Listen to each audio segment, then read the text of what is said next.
from the Crypt. What is up, freaks? Welcome back to Tales from the Crypt. Lightning Week here in New York City has continued, and we have yet another guest. The excitement throughout the week just rises. This is a guest I've been eagerly anticipating in the studio for a while. I've been trying to get him for a minute now. Again, it's Lightning Week here in New York City, so my guest is here to imbue some knowledge onto the people participating in the Chain Code Labs Lightning Boot Camp. I want to just introduce you freaks to Jack Mahlers. Jack, welcome to the pod. Yo, what's up, dude? I'm a big fan of yours and a friend, I can say. A friend, yes. You are my friend. We had ourselves a night in Chicago over this summer. Yeah, so I'm happy to be in Brooklyn. Check out your home territory, hang out, be on the podcast. It's gonna be a lot of fun. Yeah, thanks, man. Let's reminisce on that night a little bit. So we did one of my favorite nights in Chicago is Thursday night in Lakeview in particular. You do Funk Night at Alive One in the back room there. You pregame with Funk Night, and then you walk down the street to Kingston Mines. Mm-hmm. And apparently I left Kingston Mines a bit too early there. You said Hannibal Barris walked in right after. He did, but I don't think you can ever leave Kingston Mines too early. That's you know true. what I mean? So that's true. If yeah, you're there, be careful what you wish for. If you're there, it's too late already. Yeah, but you showed me the way, dude. I'm much more of a like hip hop, Chicago's like, you know, gang underground hip hop Drake guy. Mm-hmm. So I walked into the live tunes and the guitar. I was head bobbing. I was catching a groove, but that was my first little rodeo of that scene. You're into the trap rap scene in Chicago. Chicago's got a very interesting music scene. I got a few friends that were in pop punk bands in the Chicago area. Mm-hmm. Went to Lane Tech and messed with the pop punk scene. Sure.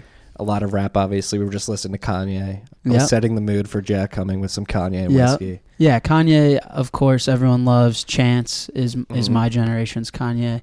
But yeah, dude, I mean, I grew up in Evanston, right outside Chicago. I was on the basketball team, like one of the only white kids. So you're in the locker room, and you get it all. You get the trickle from the south side, comes all the way north.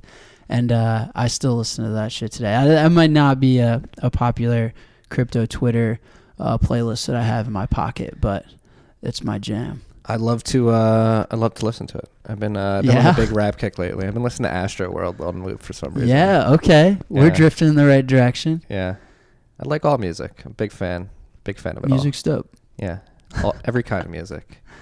In the car, we've been listening to classical music recently, but in the office, it's been trap rap. Yeah. Actually, I wouldn't consider Travis rap trap rap, would you? I don't know what it's called. Yeah. You just get your beats on, open up Zap, blast that gang banging, dope slanging shit, and you write some code. That's how I live. I love it. So let's get into why the hell we're here. Bitcoin and Lightning Network in particular. Mm-hmm. As always on this podcast, we need to know your tale. How the hell did you find Bitcoin and become so infatuated with it? Mm-hmm. So I've been involved in Bitcoin, involved meaning like I knew about it and was interested to follow it since early 2013, but I can't take responsibility for that. It was all my dad. So my dad is like the mastermind in the dark room with all the screens, monitoring and pulling the strings. Very smart guy, smartest guy I've ever met. And my family has deep Chicago finance history, and he approached it from a market trading speculative aspect. And I was dropping out of college at the time, and it gave me a little direction, and it turned out to work out okay. But that was my introduction. It was not any genius forward thinking on my part. Your dad pushed you into the deep end? Yeah, it didn't push me, but I was like, man, Dad, I'm allowed to curse, right? Oh, hell yeah. Okay, I just want to make sure I wasn't going to ruin anything. So I was like, Dad, I don't like college. I think I'm going to drop out. And he was like, fuck yeah, fuck that shit. Let's just figure out something that works and that you like. Like, that stuff's expensive anyway. I'm not going to pay all that money for you to not like French literature class. So I left, and he was like, I got a bunch of friends that are engineers, and in the finance world, you should just learn to code. It's similar to chess, which we talked about previous to the microphones. And so that was my trickle into it. And he was like, oh, you like this? Well, here's this Bitcoin thing. I think it's interesting. This was around the Greek Cyprus crisis. Okay. And he started to explain it to me from a speculator. You know, he's finance and trading. But I was learning to code at the same time. So then I kind of married those worlds and stuck with it. That's awesome. It's awesome that your dad was prescient enough to be like, hey, you should focus on this. You're young. Dude, quitting college. Not only, he's the coolest guy in the world. I was on the phone with him, told him I didn't like it, and had just got into it. I was on scholarship at St. John's. So I lived in a suite of scholarship kids. So it wasn't one roommate. I had 7 roommates. So we lived in a giant suite. What was the scholarship for? It was like accolade related. I think that it was under academic, but I like pitched them that I was like really good at chess and wanted to be in New York because this was like the chess capital of the world at the time. And they were like, dope, like we'll have you here. So I was living in a suite with all these people, and we got in a fight over some stupid shit, and I was like crying. I was like 18. I called my dad. I was like, I want to come home. And he was like, fuck it, let's go. Like sent me to the airport. No flights. I had to sleep there. It's like me, a bunch of homeless people sleeping in the airport. And I woke up at like 4 a.m., got on a flight to Chicago, and never went back to New York. Holy shit. And then years later, build Zap and whatever. This is my first time back since... since you left? Really? It just hit me, yeah. Well, first time back since I left Let's college. back up to before you left. You were skipping class to play chess. I was, yeah. So my St. John's campus was in Queens. Wait. Before we even get to that, how the hell did you get into chess? Like, how long have you been into chess? Yeah, for sure. I don't even remember how I got into it. It's just one of those things when you're like a kid and you're good at something, that's just like what you do. That's the most fun thing in the world is to be good at something. Mm-hmm. You know what I mean? So it's like you play after school and you're beating everyone and you're like, oh, yeah, I fucking love this game. Like, this is sweet. So then I took it seriously, like had a coach, trained. I had a couple state championships for my age group in Illinois. And then you play basketball, you get into things like Bitcoin, and chess becomes a hobby. But for a while, I was really competitive player as a kid. What are like the biggest lessons in life that chess has taught you? Oh, man. Because chess seems like one of the most incredibly cerebral games. It is. It is. You can make anything that way if you want to draw a comparison to life. But I would say, I always tell people that chess is the most symbolic and closely replicated in that every move has pros and cons. Even the greatest chess moves reveal some weaknesses, and it's more about managing your risk reward if you're trading, or managing the ups and downs, or your overall value proposition and goals of the product if you're building something to serve to users. But understanding that nothing is so very binary, and that it's more of finding your comfortable match in the middle and sliding that scale. So depending on the chess position, you can choose your pros and cons. You can choose to be tactical or positional. And I still apply that today. Damn. Sounds like a good sport to be playing growing up, or game. Yeah, it's a good game, dude. Overall, like intuition, seeing yourself forward, these are some of the things I pride myself in, like building Zap. Like I'm not the best cryptographer or coder in the world, but just, building a product and the intuition and it evolving and finding market fit and stuff like that I still use, which I learned to play chess. Yeah, so I'm going to pull up a tweet here talking about Zap. All right. Wrong tweet. I started building Zap in my bedroom as a way for myself and my friends to test and experience Lightning in a user-friendly way. Fast forward, and you're watching Elizabeth Stark present your app on the TV. Mm-hmm. True story. So Zap started in your bedroom. Like, what is the origin story of Zap? Like, yeah. So at the time, I had a real job, only real job I've ever had so far, if you don't count working on Zap, and it was a side project. To be honest with you, my approach to product, I think all valuable products, and especially open source ones, should start as a side project. Like similar to what Bitcoin was to Satoshi. It's an idea. It has personal origins to you. But it ends up working because it's authentic, because it's limited in scope, because you're clear of its intentions. the people that try and be super ambitious, that are wild thinking, that are loosely, spaghetti tied, it's really difficult to deliver something of value. So Zap was extremely authentic. It was extremely limited in scope, and its intention was to be really small. It was like, I love Bitcoin. I hold Bitcoin. I want Bitcoin to work. Here's this Lightning thing, which has dream hopes, and I wanted to humanize it for myself, and I wanted to be able to use it and pass it on to my parents without them interacting at the command line. And I really wanted to take the protocol and turn it into something that everyone can kind of recognize and understand and be excited about, or motivate them, or use it, whatever the case was. And that was it. It was like after work, in my bedroom, or like even at work. I used to go to work hours early, knock off the issues that were on GitHub and all that stuff. And then by the time it was like lunch, I was just like in Slack rooms with Stark and Lalu and like coding on shit at my work job. Yeah, absolutely. People would come next to me. I'd have the Bitcoin charts up, trading, and I would be in like Bitcoin Core Slack groups and stuff because I had come in early and finished all my shit. Where were you at the time? I was at a company called Label Insight. Okay. So shout out Label Insight. Some friends over there still. But I was like leading product in a way. So I was coding, but also like designing shit. It doesn't really matter, but it was a normal job, not Bitcoin related. So that's like, I got my mind going a million different directions right now because there's so many angles through which we can go. So here's what I want to get at. So you were experimenting with Lightning early, number one, building on it early, with Zap in particular. Then number two, you have a very design-focused mindset, which I think is imperative. I'm a UX nerd myself. Like when I was in Chicago, I did a UX boot camp at Designation. Shout out Designation. Actually just got bought by WeWork as a like design boot camp. Congrats to them. But yeah, this like UX is imperative moving forward, or improving the UX of handling private keys, sending Bitcoin, receiving Bitcoin, invoicing, blah, blah, blah, whatever it may be. There's an immense amount of room for UX improvements. And I think what you're building at Zap is sort of a shining example of like a beacon of light to sort of guide people towards something to very, very incredible example of what good UX should look like. Yeah.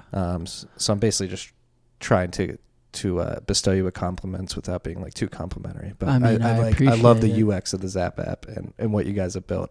So number one, what was it like building on Lightning Network when it was the beginning stages of Lightning?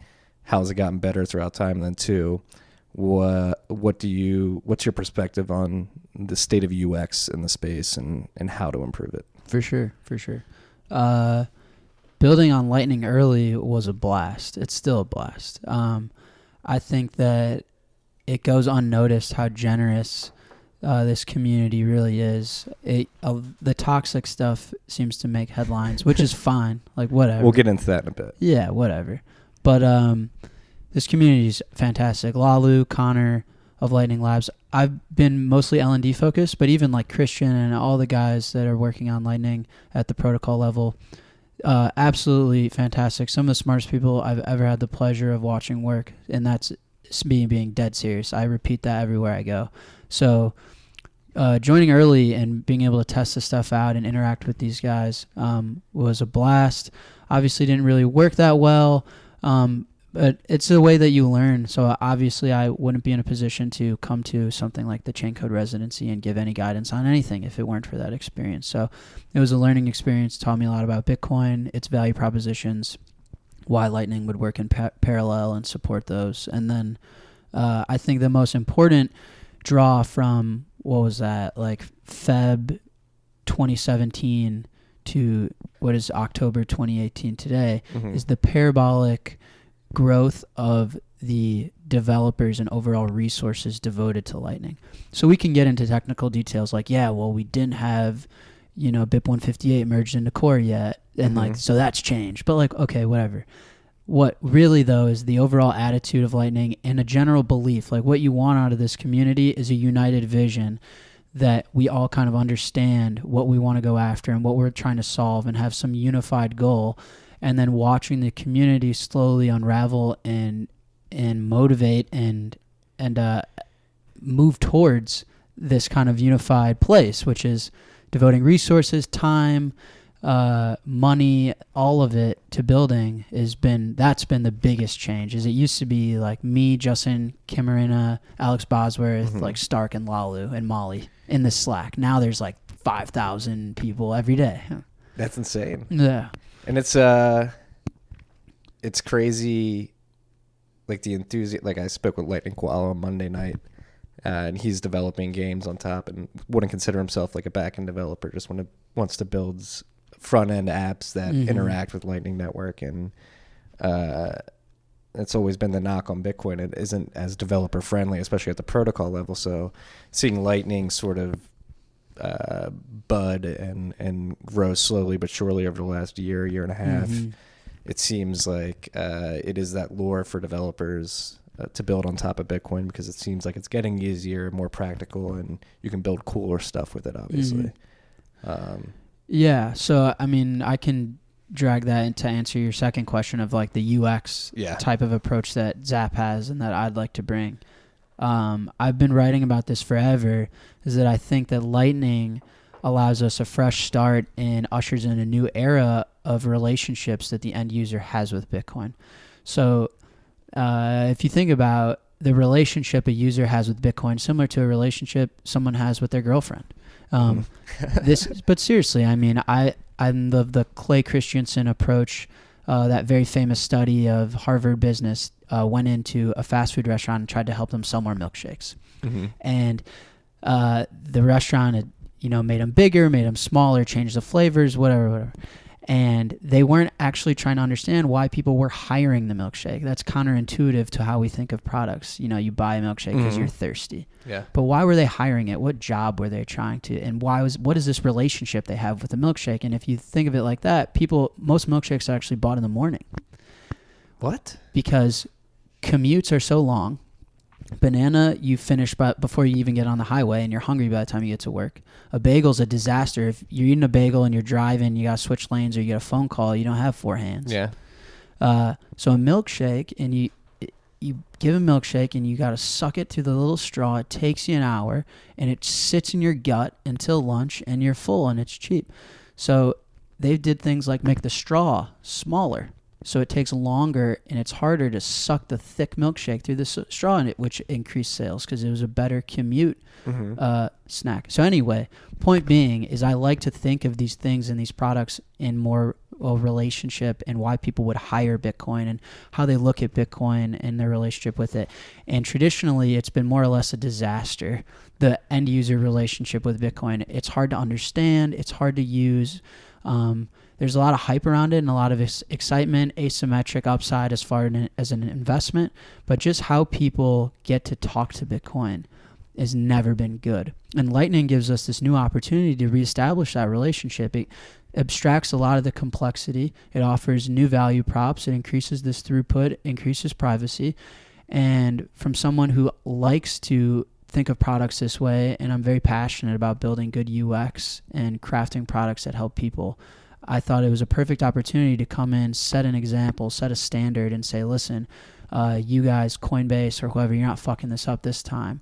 Let's get an open source project out there that has morals and that's really dedicated to establishing a good relationship with the end user and leading by example. And so that is kind of like the overarching, one of the principles of Zap and why I started it. It's incredible. No, and I think a little bit you didn't really say it, and I don't think you were trying to allude to this intentionally, but what I think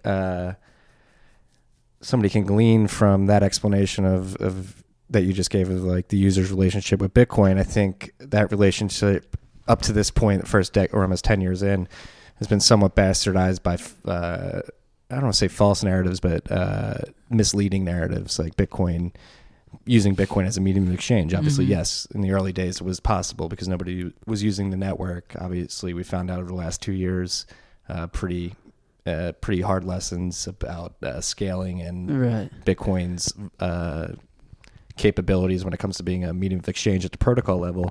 And I think parroting and evangelizing Bitcoin as like a medium of exchange at the protocol level in the early years has sort of hurt that user experience and hurt Bitcoin's adoption in the short term. Obviously, these are hurdles that can be overcome, but with what you're building on Lightning. But that's something that's been talked about a lot recently, is like the narratives around Bitcoin and how we should probably be more forthright and upfront with where Bitcoin is right now.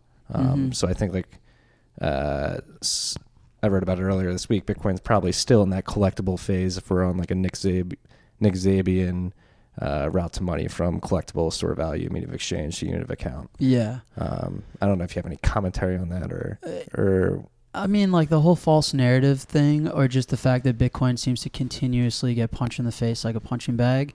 I don't think though that that'll ever end, or that it's unexpected. I guess, you know what I'm saying? Like, but what I'm trying to get at is like, do you think there is like a better like marketing angle right now?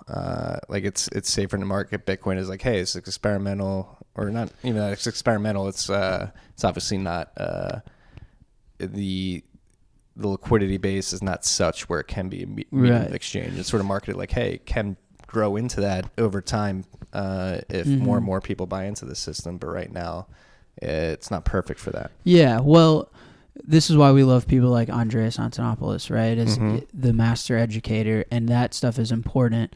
But at the same time, like how we all individually try and act in a responsible manner in marketing Bitcoin, it's still impossible to digest for a normal person, right? Like if I go to someone and I'm like, Bitcoin as a asset class, as treated as a commodity, something that you can put derivative products on top of, and there's tremendous value to get Bitcoin onto Wall Street, quote unquote, whatever the fuck that means. That space is totally different than like scanning QR codes with Lightning. But people then will go, oh, this thing has so much value, there's so much money, how can I be a part of it? And some web developer in California is like, I'll just build an exchange, or I'll just and that's not their fault necessarily, right? Like it's exciting, it's hard to parse all this information, and I think that this kind of trial and error type of approach is just part of natural education. Like we don't want any central authority telling people how to act with their financial sovereign right with Bitcoin, or how to develop and be an entrepreneur. This is just kind of part of it. Like people are going to lose a lot of money in scams. People are going to lose a lot of money storing this stuff, starting businesses, having them fail. Segwit 2x, no, doesn't work. And it's just a property of this decentralized type of whatever you want to call it, form of money, protocol, whatever it is to you. It's just a property of the system, in my opinion. Mm-hmm. Yeah, no, it's, I think that's a good point, because people approach Bitcoin from different paths and come to Bitcoin in different ways, and definitely have different first interactions with it. I was different having types of aha moments, if you will. Right. I was having a debate about this at the residency today with someone. And we were talking about custodial wallets, and should there be custodial Lightning wallets and such, and the trade-offs of centralized versus not. And it's just not in anyone's right to tell anyone why Bitcoin is important and why and how they need to act financially. Like there are friends that's like, hey, can you help me set up a Coinbase account? And there'll be people on crypto Twitter that are like, fuck that shit, like get them to write their private key on their tattooed on their tongue, and they're not like, they can't answer to anyone. But here's the thing, dude, like Bitcoin, to my buddy who works at Jewel, and if he has to turn on his computer, he starts sweating.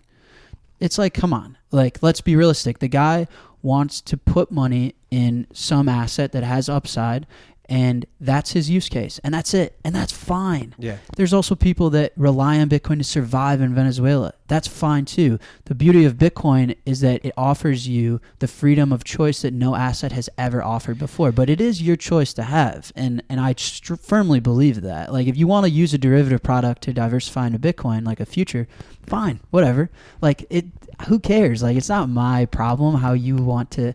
Your relationship with Bitcoin is your relationship with Bitcoin. It's many things and many people. Yeah, Bitcoin at the protocol level is agnostic to your use cases. Yeah. Doesn't give a shit. Yeah. I love that. And like, I guess we'll stay in that vein with like the futures products. That's something there's a lot of FUD about. Like people are worried about rehypothecation. Yeah. Did I say that right? I'm glad you choked on it, because I'm not sure it really fucking means anything, but I'm glad you couldn't spit it out. So people are worried about that. So that people are worried about that, and then people are fudding about the futures price. Like the launch of the futures price was Wall at the Street peak. is putting us on our knees. Yeah. Okay. It's destroying. And maybe, will the ETF be good or bad? Like, I don't know. But no, there's, I guess you, and you've been vocal about this on Twitter, you have a very granular understanding of how these financial products work. So I guess let's talk about the CME product in particular. Sure. Like, is that or is Wall Street manipulating that product to destroy Bitcoin? No, of course not. But I mean, I love to highlight some of the specific like claims, right? Because someone asked me like, "Yo, is the CME futures product going to crush Bitcoin?" And my answer is no. Like, what would possibly make you think that a derivative product is going to crush Bitcoin? And like the idea that it would inflate it, or like, I don't know what people's claim is. I think the general like conspiracy theorist in a lot of these like really heavy libertarian, fuck the man type of people just have a general fear.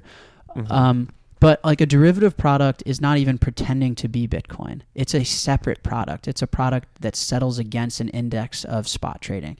So you're not inflating the supply of, I can't buy a CME future and then go put it onto Zap and buy a y'alls.org article. It's not the asset. Right. So here's the use case for the CME product. I'll actually walk you through why it was created and why people wanted it. I'm a money manager, whatever that means, family office, hedge fund, whoever. I want diversification into this asset. It's new. The upside's way bigger than the downside. The bigger loss would be to miss this opportunity than to get burned on it. And that's kind of a universal fact at this point. How do I get my foot in the water? You're telling me I want to put 10 million, 50 million, 100 million worth of client money onto a Trezor? This is the thing that some 14-year-old in London is exploiting every month via Twitter, posting like, yo, I found a fucking bug. Come on, dude. Like, let's be real. So this is what derivative product is for. It gives you exposure. It transfers professionally risk. So risk transfer to those who do it professionally.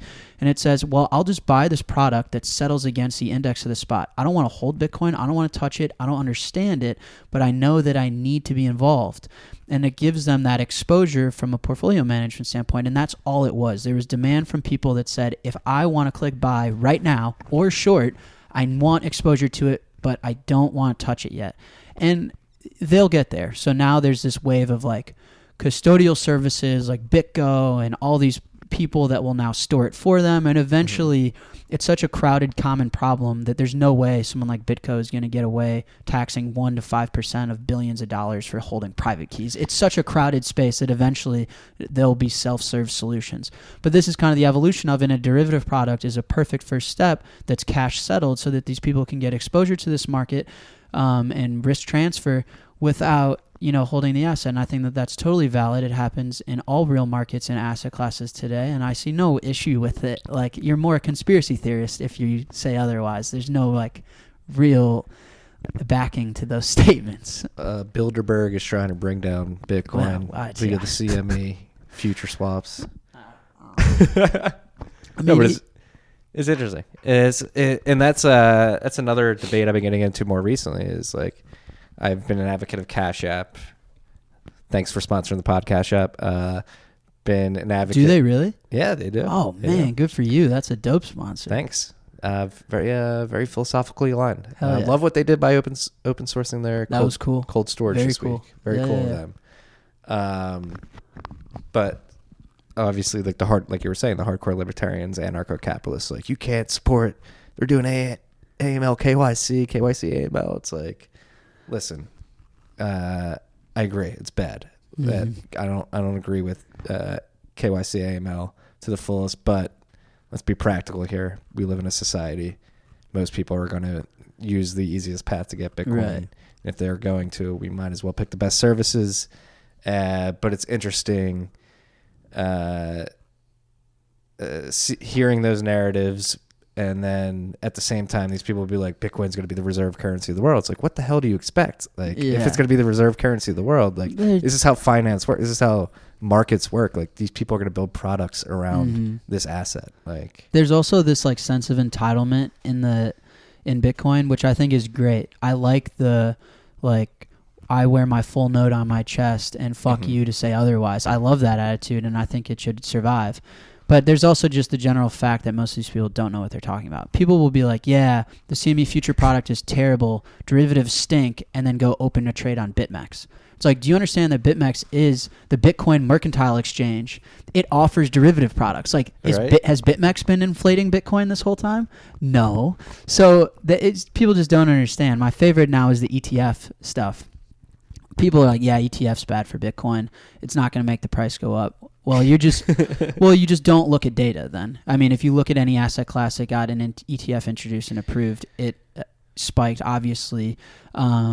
The fact that ETF is going to somehow influence the protocol because of all the Bitcoin they'll be holding, I think that the accumulative holdings of the SegWit 2X signees, we're talking about Barry Silbert, shit ton of Bitcoin. Coinbase, shit ton of Bitcoin.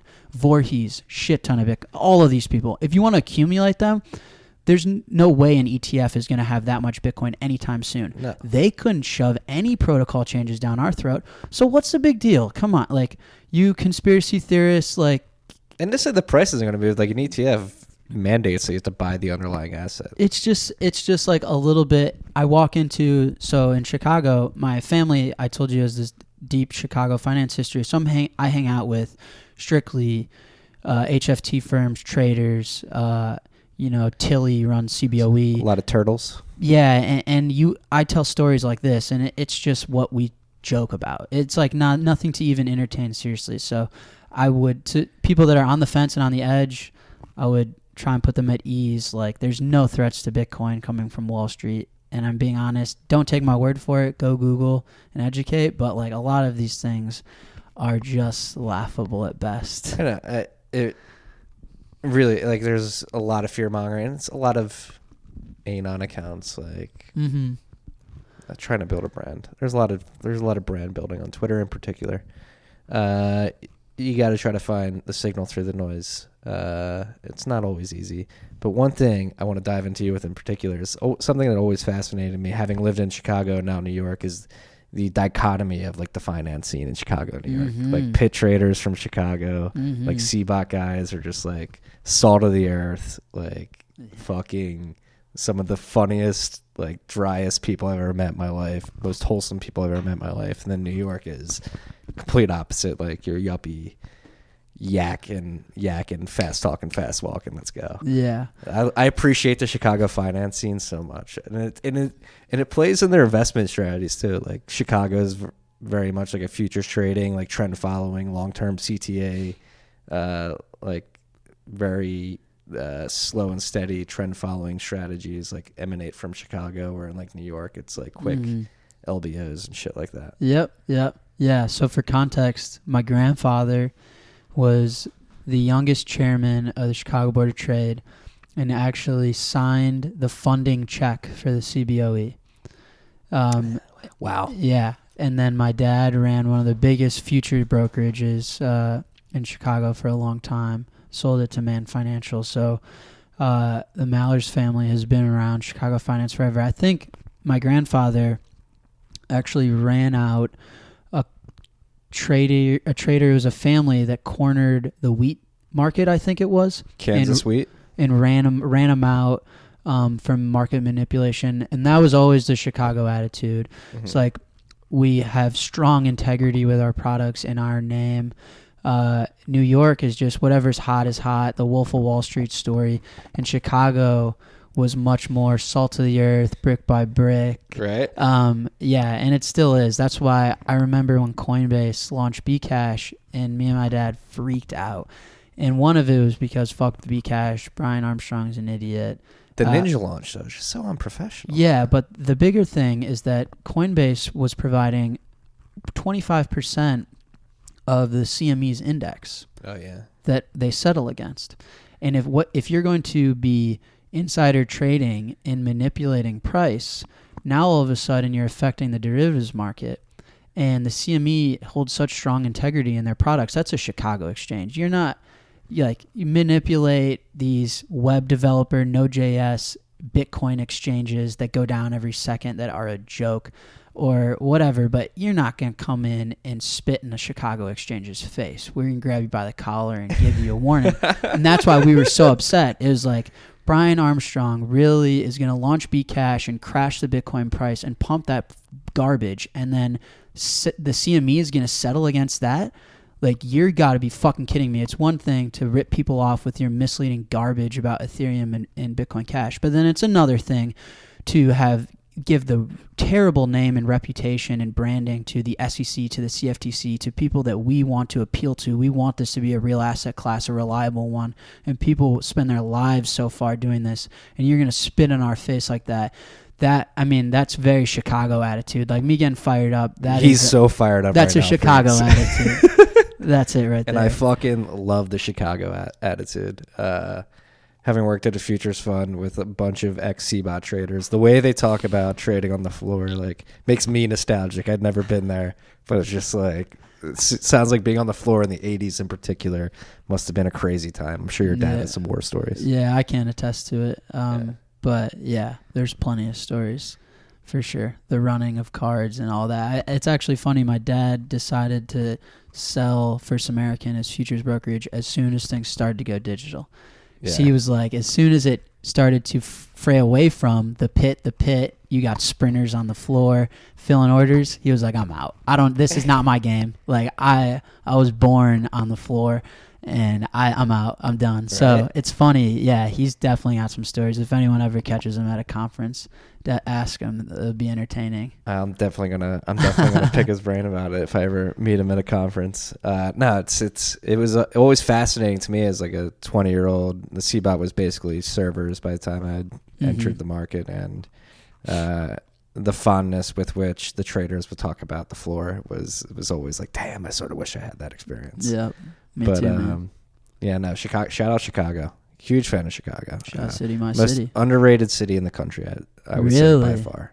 I mean, I have at least that I've traveled opinion. to, and I can't actually. Coming from me, I'm not the most well-traveled American, but in my opinion, Chicago has a very special place. We'll take the first place title as long as you're giving it to us. No asterisks, we'll take it. Yeah, I would actually even consider like myself. I'm like you said us. I'm like, yeah, I'm a part of that us. Like, yeah, Chicago is it's Philly than Chicago. It is very Philly. There's some similarities there for sure. Yeah, very underdog blue collar cities. Yeah. If you replace a Philly cheesesteak with a big deep dish slice, we're basically the same. Right? Exactly. Heavy meals. Load up on carbs, cold winters. Actually, Chicago winter shits on the Philly winter. I do not miss the winters at all. Yeah, winters aren't fun, but it's the price you pay. Yeah. What's the Bitcoin scene like in Chicago? Bumping? Shitcoiners? That's my reply. It's good, man. I love a lot of people in Chicago that do Bitcoin stuff. I also don't like a lot of people in Chicago that do shitcoin stuff. Mm-hmm. So the Bitcoin scene is dope. It's not as big as like New York, but there's some cool people out there. But it's heavy shitcoin, of course. Like Block is there too, Garzik and those. I think Garzik doesn't work in Chicago, but the other co-founder does, Rozak. Yeah. So I don't know. Like, there's a lot of people that I don't have, aligned visions with. So meetups sometimes get crowded with like ICO pitches, but it is what it is. Yeah, that's the good thing about Bitcoin and Lightning in particular is that you find a lot of the people that you mesh with the most on the internet. So what's the team at Zap like? Like who's helping you out? Yeah, so I'm a busy guy nowadays. So I've been trying to bring on really talented people, way better than me, to kind of carry out this vision. Mm-hmm.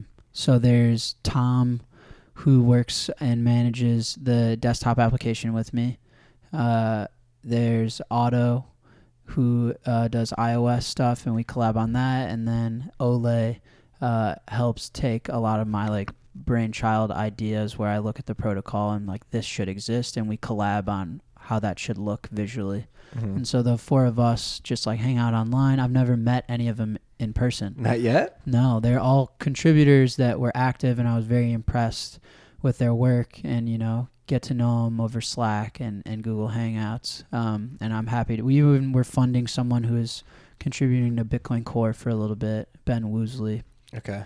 So yeah, I mean, Zap to me is just a vehicle for me and my family to give back to Bitcoin a little bit. And right now, we like to exercise that through Lightning, as we see that's where we can make the biggest impact. But yeah, we're just kind of happy to be funding smart people to contribute to Bitcoin in general. Yeah, and you're building an iOS app too, right? Mm-hmm. Yeah. How's that been? Because Apple's been particularly steadfast in not letting cryptocurrency apps, especially that handle money transmission, in their store. No issue so far. So I know that Lightning is not exposed to these money transmitter laws. Okay.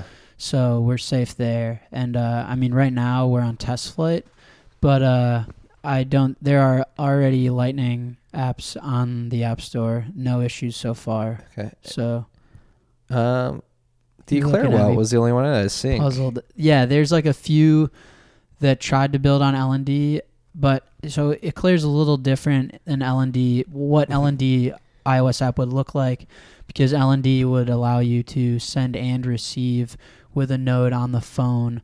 So Eclair doesn't let you receive. This whole idea of like watchtowers and Lalu and the Lightning Labs team, which are super talented, shout out to them, are trying to doing a damn good job at implementing their new light client idea, which is they call Neutrino. So all of that would go into a LND iOS app. So they'll have one, Zap will have one, and it's a bit more ambitious and packages more features than the Eclair one. So it's just taking a little bit longer, but it's coming. What are the enhanced features? Just being able to receive, first of all, and this whole watchtower idea. So the idea that you can outsource the responsibility of chain watching so that no one can breach and cheat you in a way that doesn't compromise your trust in anyone or privacy or anything like that. And then this neutrino idea. So this idea that I'm not responsible of storing tons of data to keep myself safe, and that I can fetch filters and do what I want with them. Yeah, Matt Odell was explaining Neutrino to me. It's something between like an SPV wallet and a full node, or it's an improvement on an SPV. It's supposed to be a replacement for SPV. That's its intention, is that like, it's supposed to be a replacement. The current SPV, what was it, like BIP 37, I think, off the top of my head, was poor. And Neutrino increases privacy. There's been some pushback that it's not perfect for privacy. I don't think that it was pitched that way, but it's definitely an improvement. And then it also flips the script a little bit. So not to get too technical, but the full nodes are now serving the filters to the client. And what's cool about that is that the client can then have the filters locally and do whatever they want. So the first implementation would be to make Lightning work on my iPhone. But just in general is that if I have this data locally, then any smart contract capability or advanced multisig or whatever you want that requires like interacting with the chain, watching the chain, being able to get blocks that matter to me, I have more flexibility now that I'm storing these locally and I'm handling these locally, as opposed to like me outsourcing that to the full node and the full node then returning me data, right? So it allows more flexibility for more ambitious projects beyond Lightning. It should be like implemented widely as Bitcoin projects go forward, as they use like scripts, advanced scripts, and then privacy and performance improvements too.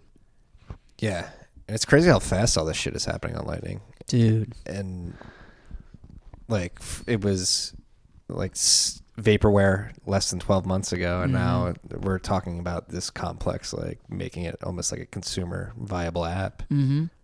Not almost, but it's on the way. The path is clear, somewhat clear at least. So your path for Zap, like right now, you said you were starting small, you just wanted to build an app that you and your friends could use. You're getting to the point you're messing with iOS. You're probably going to launch in the app. When are you guys going to launch? And you said you can't talk about every announcement that you have, but what can you tell us? So my answer for the launch stuff has just always been whenever it's ready. And I know that sucks, but not only is that the truth, but it's also responsible to the people that are working on this every single day at the protocol level. You don't want to give falsified dates and have the community expecting. So it'll be ready when it's ready. If you zoom out far enough in the context of things, it could take tomorrow or it could take another year, and that'd be plenty fast. You know what I'm trying to say? So yeah. it'll be ready when it's ready. As far as other stuff we'll be launching and coming out with, plenty of cool Zap stuff. And then I have some other projects that aren't necessarily tied to anything anyone knows publicly, but more of my background in like trading and finance and stuff like that. We've been doing a lot of work on that end because I think that a lot of the work done up to date is really poor. So that will all be coming to light when I'm allowed to talk about it. I got a big mouth and I got a microphone in front of me, so I gotta be careful. But yeah, work is being done. You can quote me on that. Excited to see what you got dropping. Yeah. No, that sounds dope. I'm actually very excited because you're right. Like the trading and exchange aspect up to this point has been pretty slapdick. Yeah, it's all bad. And like hypothecation, not the what'd you try and rehypothecation? Yeah, hypothecation meaning like the lending and loaning of Bitcoin is really important. And so I've been actually involved in that for a while. I know Silbert just pumped an article, and they're doing a great job, by the way. But he pumped an article which everyone was like, yeah, this is dope. But that's been going on for a little while now, onboarding some institutions into Bitcoin through that avenue. So we've been doing some of that, and yeah, it'll come to light soon. Yeah. No, there are a few companies like, I don't know if this is exactly what you were just mentioning, but companies like Unchained and BlockFi that allow people to use Bitcoin as collateral, take out loans. Like those are very useful applications. Yeah, there's also just the general use case of I'm a trading firm and I want the asset and I'm willing to pay 10% annually, 5% annually, depending on the size, whatever it is, to get my hands on a lot. Mm-hmm. And I don't want to enter that lot through alongside, so I don't want to borrow cash and then buy it because then I've entered a trade. Yeah. And I don't want to have to manage around that trade. I just want to enter the asset itself. And these are HFT firms, quant firms, these type of guys that are looking to take trades they've built for other markets and deploy it into this new space. The issue is that all the exchanges are such a joke that they can't at scale operate, right? Like they're not at a Bats level. They're not at a Flash Boys level yet. Don't even get me started. The sun is setting. I don't know how much time we have. Don't get me started. But yeah, I mean, no, seriously, like let's talk about that. Like, so there is a divergence between traditional finance, trading in particular, and crypto. Divergence right is putting it politely. Like, yeah. Yes, there's a miles wide cavern between the two. Yes, do you see Bitcoin getting close to traditional trading anytime soon? Or yes, because the demand is so high. Mm-hmm. Like the best use case of Bitcoin right now is it's treated as an asset class, as a commodity, like as a safe haven, as a different place to store your wealth and to speculate on the economy and markets at whole. Mm-hmm. Lightning and all that stuff will get there. I'm not excluding any other use cases, but the one that exists today and that is in high demand in production today. You know that stool Presidente Barstool. That's how it says today. Today. That is the use case. And a lot of these firms, a lot of these portfolio managers, large institutions, they want in. And that's in production, and we can make that happen. So there just needs to be kind of like a clean sweep of infrastructure, the trading stuff that we have today. So a little divergence was a very polite way to put it for you. Let me rephrase it in a more realistic way. Whenever anyone wants to make a trade, they can't.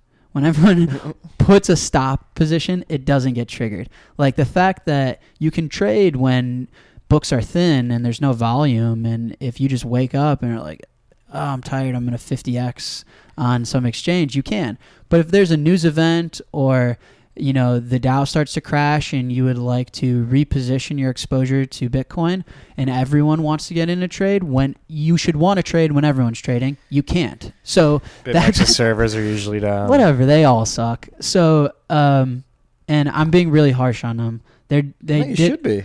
Well, listen, like should expect the best. Right, but we're coming from Carpellis, right? That was like Huge So, step up. Huge step ups. But right. You should always strive for. Yeah, I'll package the cupcake with a ton of disses, and then I'll sprinkle the little frosting with some compliments. I'm ready for some frosting. Yeah, they did a good job.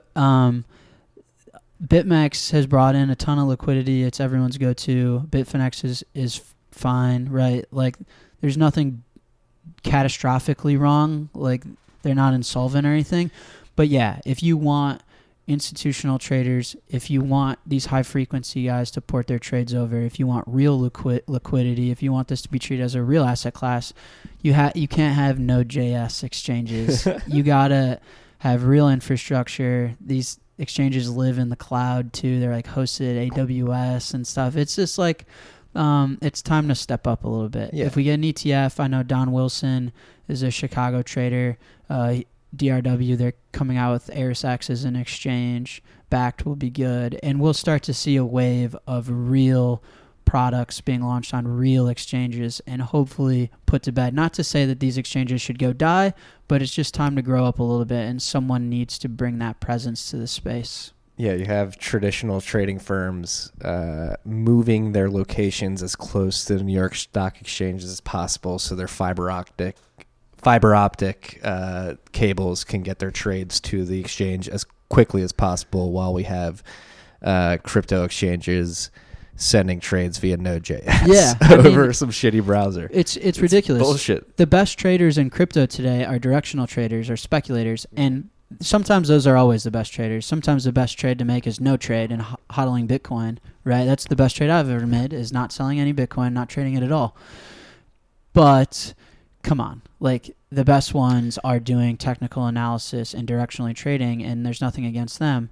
But the whole trading industry went through a gigantic shift when things went digital and when HFT got introduced, and that's just missing in Bitcoin. So it will come, and it will be a giant shift and a wake-up call for everyone, hopefully soon. How do you think it changes the market structure? Well, more efficient, obviously more liquidity. Yeah, faster price discovery. Yeah. I mean, these like giant volatile swings. Well, step back there. Faster price discovery. What would you say is slow about price discovery right now? I just think the market's generally inefficient. Mm-hmm. Moving Bitcoin is slow and inefficient. The people trading the market, there aren't a lot comparatively. Yeah. Filling orders is tough. I had someone make whispers that they needed help filling a 50,000 Bitcoin buy.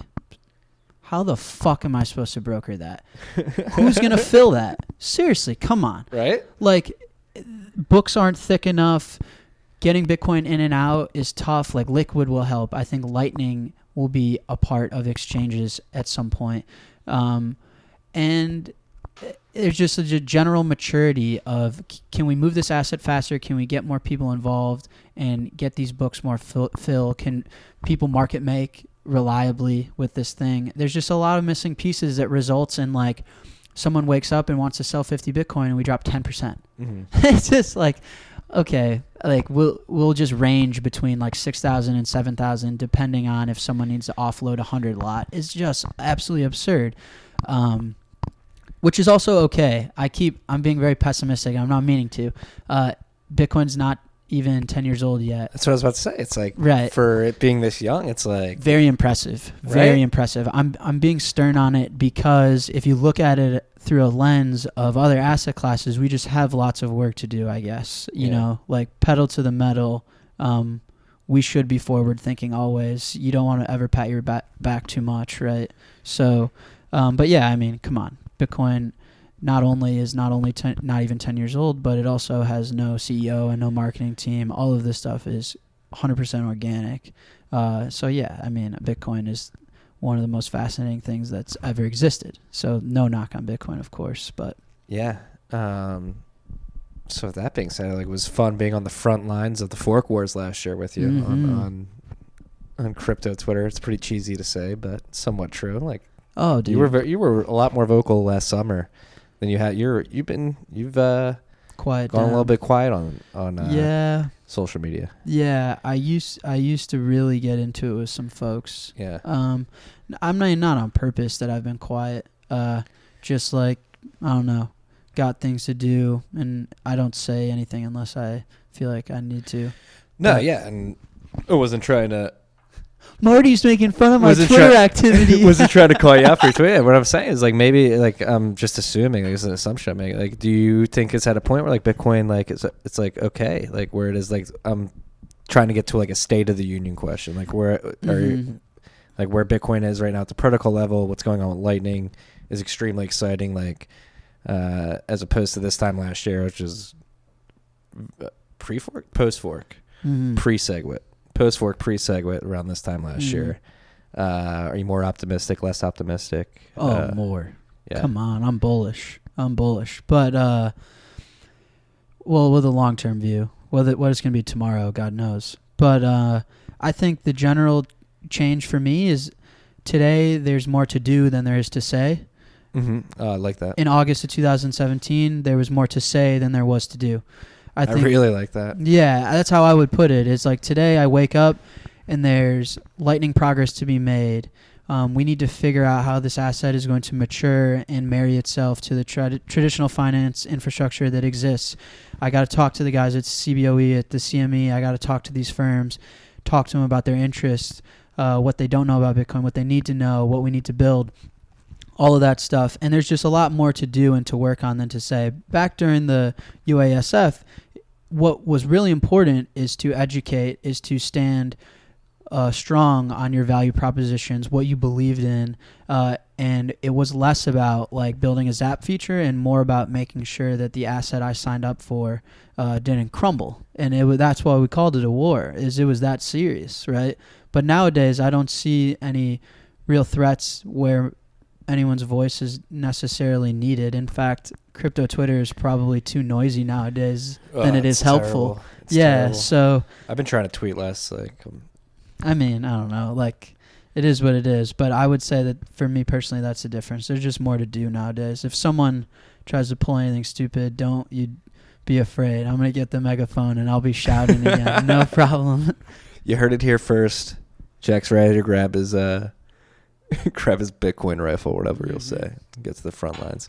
No, but it is. I would agree, and it's actually funny how this period of boringness, I would label it as, is coinciding with like a very stable price. Like, we've been pretty stable for the last month at least. Yeah. And crypto Twitter's been dying. It's been getting. You have like Bitcoin maximalists turning on each other. It's like, all right, this is boring. I'm tuning out. Yeah. It's just market cycles. Like, right? It's any market, anything really. I mean, there's a hype cycle. People get excited. Everything you say should be quoted. Everything you do should be framed. And then there's a time where market goes down and it's the direct opposite. And that's just like human psychology, how markets act. If Bitcoin went up and to the right $5 every day for the next 20 years, I mean, that doesn't exist. That's not how markets work. That's not how people work. So it's not a surprise. It is what it is. Yeah. It is what it is. What else we could riff on? Like, how do you see Bitcoin changing the world and Lightning changing the world? Let's get into that. Let's get heady. Yeah.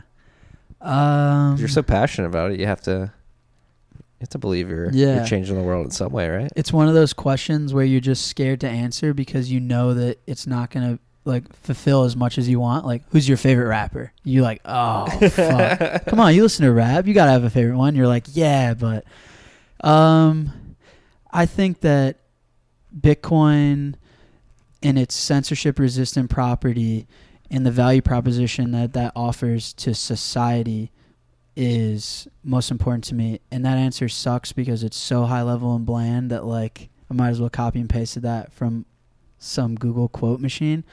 But seriously, I mean, I think the potential it has to be $1 trillion asset in uncorrelated safe haven sense, and could back an economy and be a world reserve currency is tremendous. And what pegs from that is yet to be seen. You know, like, can we treat it as a unit of exchange too with Lightning? Derivative products, ETF, you know, are people going to speculate on it? Are people going to rush to it in a crash? Are people going to flee from it in a crash? But that characteristic is the censorship resistant one, and the fact that it is decentralized enough where you don't require trust on anyone is the property that gives it all its upside and its excitement. So yeah, it's going to be... So do you follow like the view of like the sovereign individual type future? Have you read that? No. Uh-oh. We don't have to get into that then. You sure? Yeah, because the sovereign individual view is like things are going to get... So we were born at an inflection point where we have the internet and Bitcoin, and moving forward, like especially in the next 100 years in particular, this book talks about like 500-year super cycles, and we're at the beginning of another one. The first 100 years of these super cycles are pretty chaotic, and so like technologies like Bitcoin that are very privacy and sovereignty enabling and protecting will sort of cause society to be a bit chaotic, like for like it'll dissolve nation states. There will be chaos. People that have access to these to Bitcoin basically, and these types of tools will have a much better head start than the rest of society. Sure. To get heavy here. Yeah, I mean, I don't, I guess, believe in the idea that like Bitcoin is going to... Well, let me rephrase that. I don't think I'll be alive for the day where like the dollar doesn't exist, right? And these type of ideas. I would concur. Really? Yeah. I mean, so here's the thing. Like, I don't want to say I don't think as ambitiously, but I don't like to look at that far when I'm like in the weeds and working on this stuff. This comes from more my product view. So like if I were to sit down at my laptop and be like, okay, close my eyes, Zap is going to be this world dominating thing that's going to introduce this world reserve currency that will allow people to pay, like, and then you sit down and you try and write your first line of code and you can't. And that's when people are like, well, let's have a meeting. And then you fill your time with shit that isn't helpful. So to me, like thinking of the day where no fiat exists and that like we're just dominated by this sci-fi world, I don't think it's like too unrealistic. I don't think it's overambitious. I don't necessarily disagree. But to me, it's like, what does the next year look like? What's the next 10 years look like? Or else I'm just kind of like, I might as well take an edible and talk about this. Try to make proof of stake work. You know what I'm saying? So I guess like my realistic point of view is I would like to see Bitcoin established as a real asset class, as a $1 trillion asset class, as one that has direct influence on the economy and on markets. And then from there, we move on. I don't think any of that stuff is overambitious or anything, and I don't try and knock it. But I really fray from, I'm just not a daydreamer. There's nothing wrong with daydreamers, just not me. No, I appreciate that answer. I'm a daydreamer. We like to get cosmic here. Yeah, see, we work in parallel, man. Yeah. That's fine. You daydream, I'll do the other stuff. But I like what you said. You like to think about the short term first, like what's going on now in the next year. And the one tweet I brought up earlier about you saying that you think I actually didn't bring it up earlier. It's the other tweet I wanted to bring up, is that you think the institutions are going to get in before retail. You think it makes sense for them to get in first. That was a good quote. Yeah. I said that at Crypto Springs. I think someone quoted that's what it me. was. Yeah. Yeah. So I mean, again, this goes back to what we were discussing earlier with narratives, like how to market Bitcoin now. And I really like that quote because I think that's a good way to market it. Like it is speculative. Like let's get these institutions in, and then when it's, I mean, not that retail has to wait for it to get to this point, but it makes more sense for institutions right now than a lot of retail. Yeah. Yeah. Okay. So what I meant when I said that on stage was, if you think about who's using Lightning today, these people are not using it out of necessity. There's no one that's relying on Lightning to solve a problem. They're doing it because they are deeply passionate about this asset. We have united vision, and they're here to help. They're here to participate, and they are being very helpful.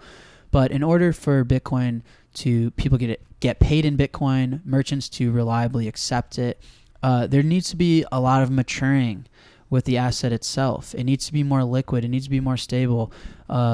Risk transfers to derivative products and exposure via ETF. Mind you, the ETF itself has no direct influence on Lightning, of course, but just the general confidence that a retailer has that the SEC has blessed this. And okay, what role should the SEC play in our lives? I don't know. I'm not trying to get all libertarian on people, and I don't necessarily agree with the role they play today. But my point is, if you want to take a realistic approach to retail investors, to normal people using this thing, holding it on their cell phone, saying, hey, I'll take 10% of my salary in Bitcoin because I know that this game I like to play accepts it, and where I buy my video games takes it or whatever. Yeah, I'll take 10% of my salary in Bitcoin, and then I'll put it on my Zap app and I'll go spend it, and they'll pay their employees in it. That takes a lot of infrastructure and general confidence of a new asset class.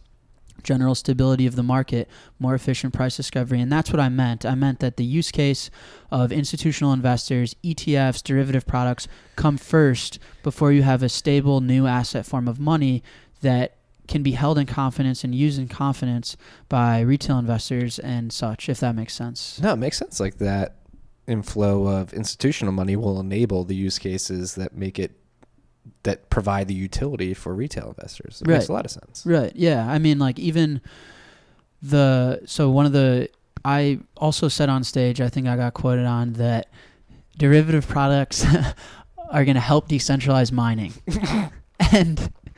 and to like crypto Twitter or whoever, you can take that and run with that in many directions. Wait. Derivative products are going to help decentralize mining. Mm-hmm. All right. How? So the reason is that mining... I've got a very open mind to this. I'm very interested to hear this. Yeah, for sure. I don't think otherwise. So the reason is mining is such a cost-intensive business. You're risking a ton of capital up front to churn out an asset that then you sell at market and pay off your expenses. Now, we're dealing with an asset that's extremely volatile. If I was a year ago, I'm in October, I'm churning out ASICs, I'm ready to mine, and I'm mining to reproduce an asset or produce an asset that is $17,000. Mm-hmm. And a year later, it's $6,000. That's a serious, like, Bitmain has one of the reasons Bitmain has such a strong hold on this market is whoever's first can bear hug and dominate, right? Whoever has bigger pockets has a serious advantage, too big of an advantage, because there's no way to transfer risk. There's no way to lock in price. If what I can do is I can get on the short side of the CME future product and say, I'm going to lock in myself at 17 or whatever. If I'm building the next 6 months, assuming that Bitcoin is going to be in the 6,500 range, I'm going to lock that in, off shell, get and settle in cash. And then that way, if Bitcoin goes to 50,000, I'm not necessarily exposed to that upside. But if it goes to 1,000, I'm not exposed to the downside. And now all of a sudden, being a miner, you're not a speculator, you're not a trader, and your actual business model is building ASICs and producing this asset in an efficient way. And so a lot of the risk you can mitigate and transfer to professional speculators. And this idea of risk transfer, applies to, farmers who, wheat and corn. This is the same idea. A lot of these asset classes, derivative products are extremely helpful. So one of the direct ways is a ton of more miners are coming online. And if we can get liquid derivative products, they can lock in prices. Business models become really cut clear in Excel. Hey, we offloaded this amount into future to hedge. We can build out to this cost. And now you can get back to your business of building fucking ASICs or whatever it is, and you don't have to be such a speculator and hope that you're mining during a bull run, or else you go out of business. And one survives, that's Bitmain. You know what I mean? Talk about a fucking positive externality. Holy shit. I never even put that together, but that makes 100% sense. Like, sweet, I'm glad. It enables a more decentralized mining landscape by allowing smaller miners to hedge their bets, which... Right, you want to transfer risk. Yeah. You don't, as a miner, you don't want to be exposed to risk. I never put those two together. Holy, how come I've never heard that? Is that talked about? I'm not tweeting, man. That's why.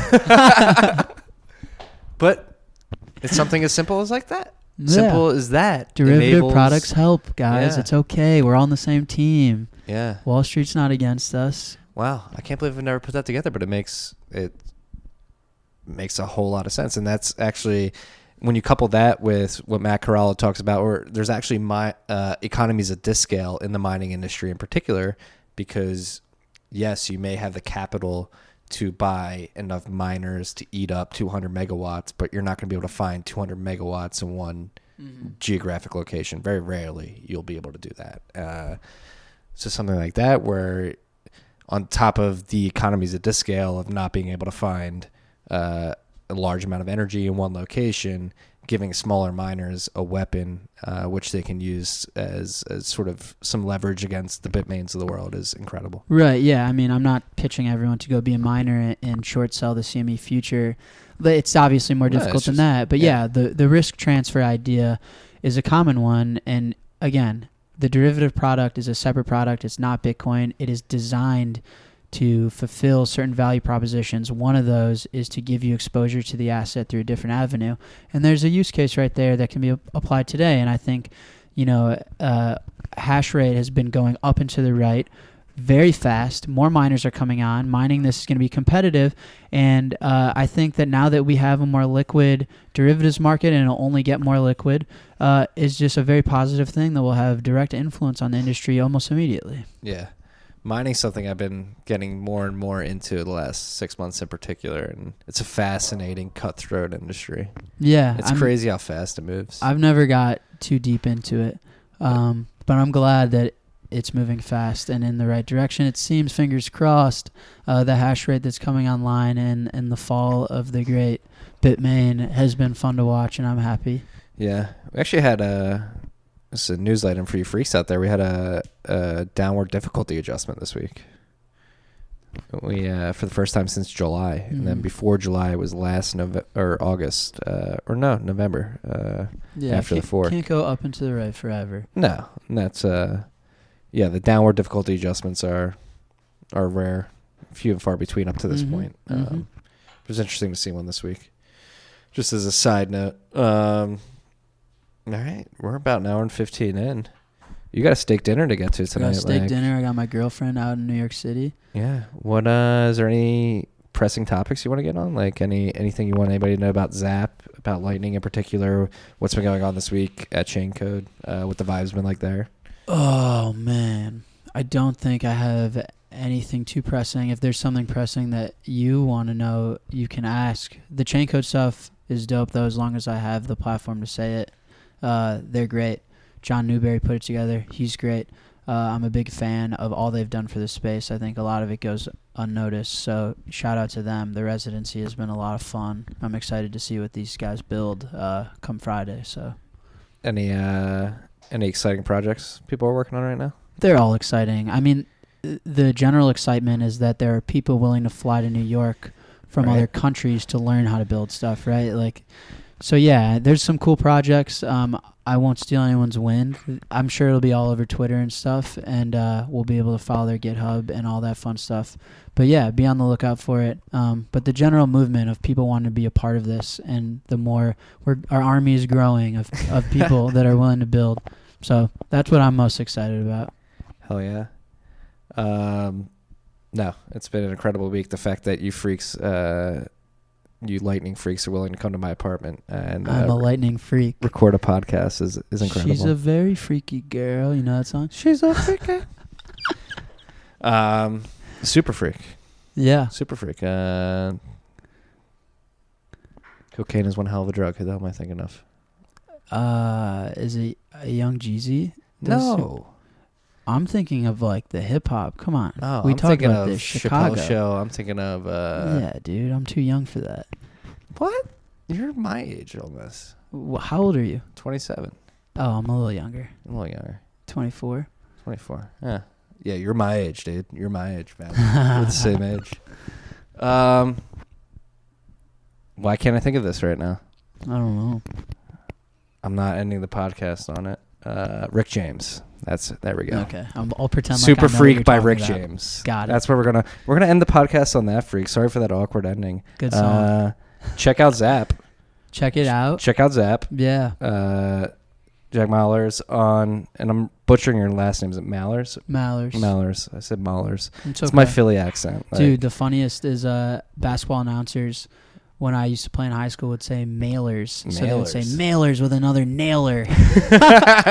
Well, that's that Chicago accent for you. Hey, how are you?